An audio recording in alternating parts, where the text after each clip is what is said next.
Hello, and welcome to Now Where Were We? A series of short videos about the history of Olympia, Lacey, and surrounding areas. Your host for this program is Deborah Ross. In this series, Deb takes us to locations that inform us about the history of our community. She also visits with local historians. We welcome your feedback and suggestions.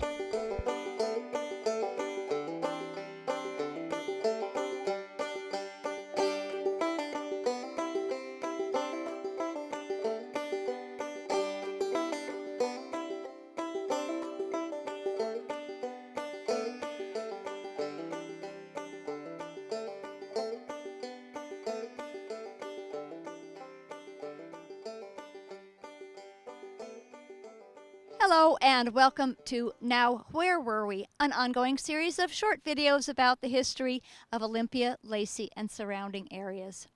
I'm Deborah Ross, and today I'm continuing with the series that we've been calling By the Decades. Each episode we pick a decade of our area's history and we focus on an important event or series of events associated with that decade. We are in 1959. And today we're going to do something a little bit different. I have with me today Rob Smith, who is a soundscape artist and a podcaster. And Rob has created a wonderful podcast about the event that happened in the spring day of 1959 here at the corner of Adams and 4th Avenue in downtown Olympia. And I'm going to turn the mic over to Rob to give us some insight on why we're at 4th and Adams and what happened here. Rob, welcome to Now Where Were We? So we're standing in front of this building because this used to be the Union Pacific Rail Depot. And on Friday the 13th of March 1959, this was the scene of one of the most destructive events in Olympia history. And we're going to find out more about that event as we run your podcast. But, I'm curious to know what got you interested in the event and how you discovered it. Yeah, I guess it happened. I was at the East Side Club one evening, and I was in the back and looking on the walls there. They have some newspaper cuttings of what happened that day. And I started asking other people, and nobody seemed to know about the event that day. And I just thought it was amazing that something that destructive could happen in this very spot, and nobody even that was around here knew about it. And so I started doing some investigation.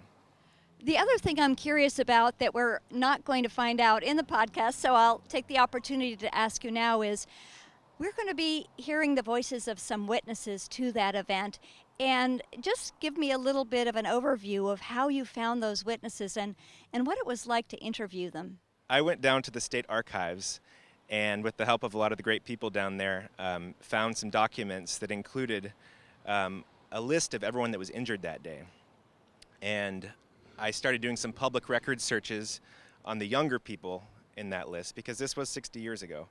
And I got in touch with 3 people using those records. And then a fourth person I got in touch with because I got in touch with you, and you put a call out on Facebook on the Olympia Historical Society webpage on Facebook. And that's how I met Ruth Weller. And did the witnesses have very clear recollections of that day? Some of them did, and some of them maybe not so much. And memory's a weird thing, as you know. You can think you remember something perfectly, and you probably don't. But it kind of made it interesting to hear the different perspectives and what people remembered differently and what they remembered the same. We are going to be rolling that podcast momentarily and overlaying some images that you've provided to us. We also have acquired some never-before-seen footage of the aftermath of the incident that we'll be showing you as we hear from the witnesses and from Rob about this important event of 1959. Let us know how to find your podcast so that folks can like it and forward it on and continue to listen to the podcast as they unfurl from your wonderful soundscape artistry. Yeah, the podcast can be found on most podcast apps on your phone. But if you don't know podcasts very well, it's also available direct from the source, which is the website, welcometoolympia.com. And I'm on Facebook as well under Welcome to Olympia, and you could like me there if you like. So without anything further, we're just going to roll the podcast. And thank you so much, Rob, for coming down here to downtown, right to the ground zero of this location. And I'm sure all of our viewers are going to be agog to try to find out what it was all about. So thanks again, Rob. Thank you. Thank you very much. I'm standing at the corner of 4th Avenue and Adams Street in downtown Olympia. There used to be a little plaque, or just a hand-painted sign on the window here on the northeast corner, which is of the Clipper. But the window was broken recently, and they've replaced it. So there's no writing on this window anymore. But the plaque used to be kind of a memorial, or just sort of a reminder of what happened here on this block. And what you're about to hear is 4 voices that were on this block on that day, March 13th, 1959. That was 60 years ago. 4 voices. They didn't know each other then, and they don't know each other now, but they were all within a few feet of each other to witness this destructive tragedy. I went to school at Washington Junior High. I was in the 9th grade. And that afternoon after school, I decided to walk down to my mother's work at Miller's department store. There was a real downtown then. The Penny's was by the park, and there was called Miller's department store. My dad was working at the brewery. My father was working at the brewery, and they were putting in some new tanks. I had a carload of ladies, and we were part of a church group. We finished, and so we were heading toward home. And I was the driver. My name is Ruth Weller. I was 14 years old. Judy Peterson, I was 13. My name is Douglas Connell. I was probably 15. I'm Joyce Barnes. I was 25. Woke up that day just like any other day, not knowing what would happen. 15 boxcars, 14 of them loaded. 900 tons in all. The 5-man train crew had picked them up at the rail yard in downtown Olympia, pulled them the 2 miles up the track to their next stop, then parked the cars in the quiet of a wooded stretch of track cut into the hillside below Capitol Boulevard.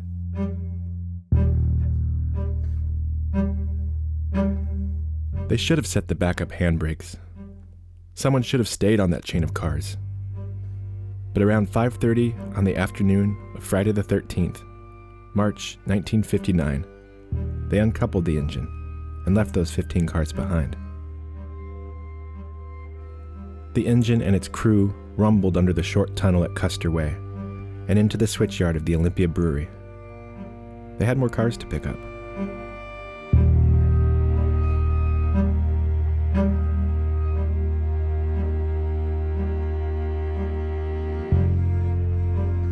Well, I just went to school, went home, got all dressed up because I was meeting my mom for dinner, and we were going to go buy me a dress for something.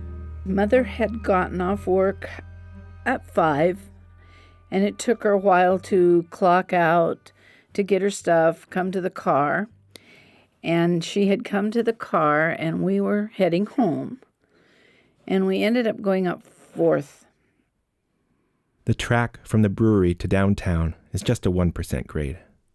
The slope is almost imperceptible to the eye. You'd call it flat if you didn't know better.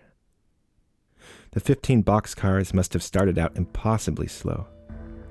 But there was an instant, a precise moment, when those 900 tons began to move.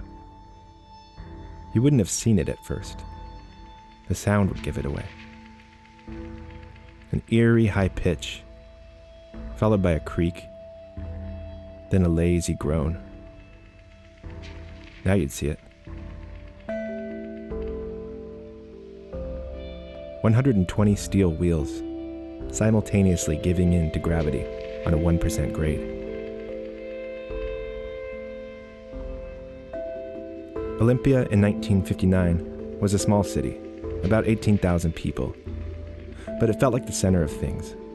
And until the freeway opened the year before, travelers from Portland to Seattle would drive right through downtown on a crowded 4th Avenue, past the Union Pacific Depot, where the crewless train would soon arrive. The new freeway took a lot of those cars off the road. You'd be able to hear those cars on that freeway from where those 15 boxcars were rolling now. That is, if those cars were still and quiet, like they had been minutes before. Now they were rolling, at a walking pace, above the red brick ruins of the old Olympia brewery in the river valley below. 2 miles down the track, rush hour is on, and people are making their Friday dinner plans. All of us had special feelings for the China Clipper. We decided we were going to eat our afternoon meal there. Well, the Clipper was not like it is now. My mother, my brother, and myself went to dinner at the China Clipper, Friday the 13th. At 5:40, the train, still accelerating down the track, left the damp tunnel under Capitol Boulevard.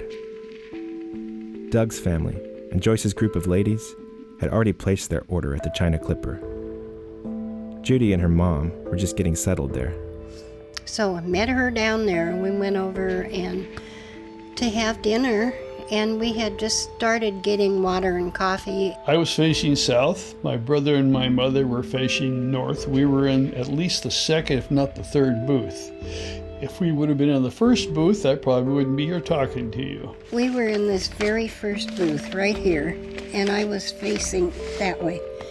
I know there were ladies over in a bigger booth over here on this side. Yeah, our food was in front of us. I was, could glance out the window. I could see the railroad station across. Ruth and her parents stopped for groceries on their way home. We started to park right in front of the depot, and a car pulled out right at the end of that alley, and my dad pulled into it.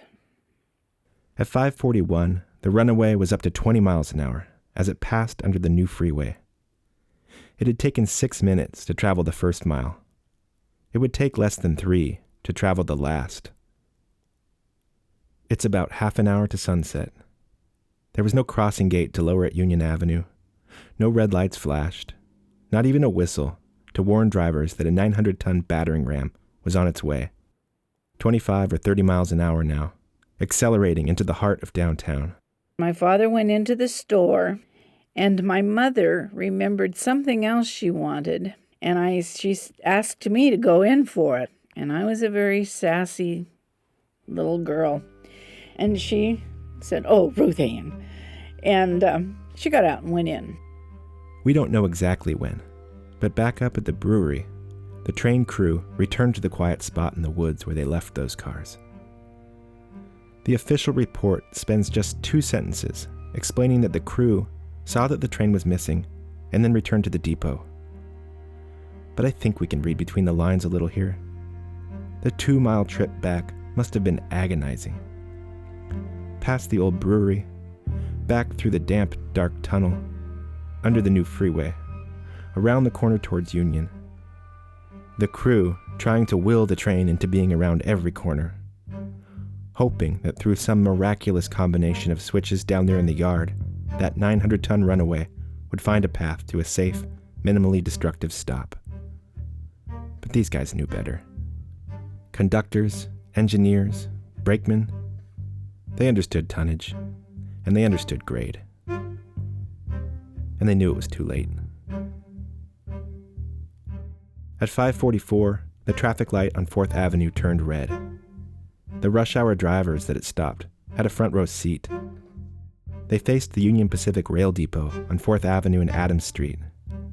It's the end of the rail line, a simple L-shaped brick building. Trains pulled up from the south along the inside of the long part of the L. Directly north across the street was the China Clipper.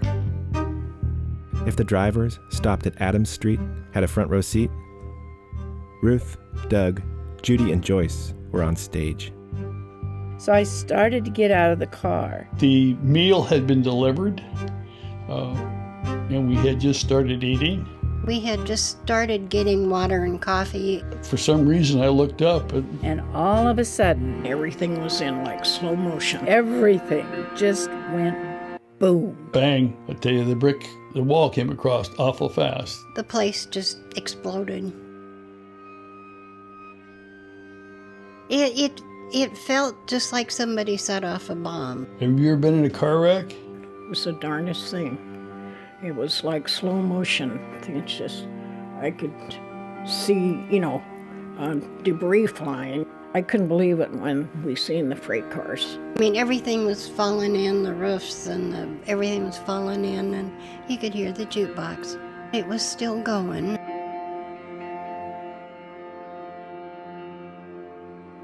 And I was almost out of the car, and all of a sudden this cloud of gray masonry was floating everywhere and all over me.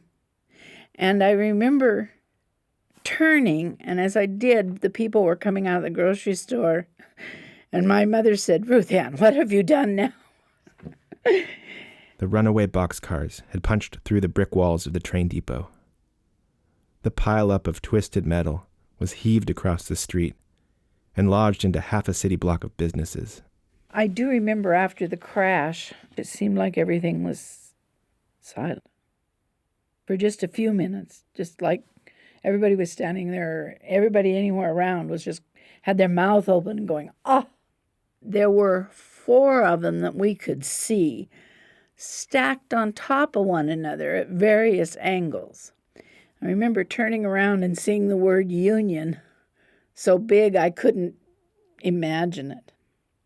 We could see them inside the building, and of course we figured there had to be some casualties there because it didn't just stop, it went on in. The wall was inside the restaurant was leaning over, and somebody came from the back and said, "Quick, everybody out the back," because you couldn't get out the front door. That was the place that you didn't want to be.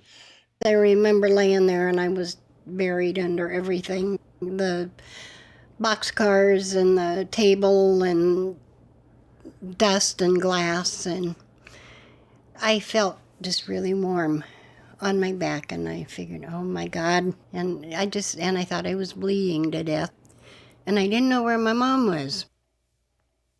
When it settled, the dust and everything was settling, we just, first thing we did was pray for, thanks that, we were still alive. And there was a grocery store across the street, and the guys from over there came running over to help get people out. And they got to my mom first, and then she's like, my girl's over there. We went out the back, and there were people out there. Keep in mind, the fire department wasn't that far away. They were there, and they were taking names. I think some people did go to the hospital. I can't say that for sure because I paid attention to my mother and my brother. Judy was one of the people that went to the hospital that day. She was pretty injured. But the warm feeling of bleeding to death? It was soup. So it wasn't tragic, but it was soup. We got taken out the back door, and I'm standing there, and there was this gentleman there that we were in school together, and I had a horrible crush on him, and he said, "You see me like this." So the mom started laughing. She said, "Well, I know you're okay." Judy would soon learn that not everyone was okay that evening. We couldn't see anything because they took us out the back door to the ambulance. We went up Hospital Hill then because it was the old hospital, and we were at the hospital already when the poor man that was killed, carried across the street and died. They called his wife, and she came up but he's already dead, so. I need to see my husband, and just she was crying and upset and hurt, and it made me cry. Standing there, just crying and watching her, and they finally took her somewhere, but that was pretty hard. Betty Dilley was 2 blocks away when the train hit. She was on her way to visit her husband before starting work herself. Kenneth Dilley was the station's telegraph operator. The 35-year-old Army veteran, father of 4, sat at his desk against a brick wall. The same wall that the train came crashing through. His body was found over 100 feet away in the attic of a business across the street. I asked Doug, Ruth, Joyce, and Judy how the accident stuck with them. For me, it wasn't that close. When it's over, you think back, well, okay, I survived that one. Just keep moving. Coming to a stop sign where they're crossing and being the first car is always a heart-thumping experience to me. I love trains, and I've been everywhere. In fact, I just went and paid him for money to come back on a train from Yuma. A couple of weeks afterwards, we were downtown. There were up the street, there were little shops, and we were in there, and their train used to go through under the buildings, and I was in trying on clothes, and the minute it started to shake, I was out in the middle of Capitol Way in my underwear. Scared the heck out of me. That's why I don't like Friday the 13th. Since then, everybody says, oh, aren't you afraid of Friday the 13th? And I said, no, I kind of think Friday the 13th was my lucky Friday the 13th.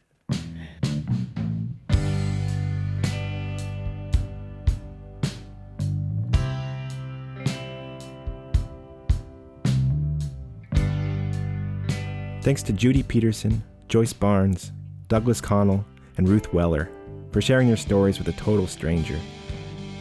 Thanks to Krishna Chowdhury, professor of math, physics, and computer science at Evergreen State. He helped me estimate the timing and speed of the train at certain landmarks along its path. Also, thanks to the helpful staff at the State Archives. Much appreciated. Music in this episode by Blue Dot Sessions. The ending theme music is by Olympia's own Skrill Meadow. Find them on bandcamp.com. Hey, if you're enjoying this podcast, the most helpful thing you can do is to tell a friend about it. If you've already told all your friends, maybe consider writing a review or leaving a rating on iTunes. I really appreciate the support. I'm Rob Smith.